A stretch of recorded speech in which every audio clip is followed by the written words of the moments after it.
सबसे पहले हम स्टेक की मैरिनेशन बनाएंगे।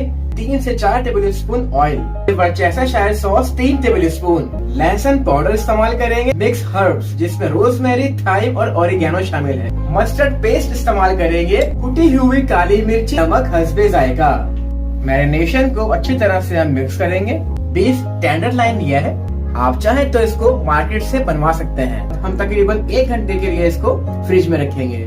2 टेबल स्पून प्योर बटर। अब ऐड कर देंगे वेजिटेबल्स, नमक ऐड करेंगे, कुटी हुई काली मिर्च, लहसुन पाउडर, ऑरिगेनो शामिल करेंगे। वेजिटेबल हमारी अच्छी तरह से सौते हो चुकी है। स्टेक को ग्रिल करते हैं।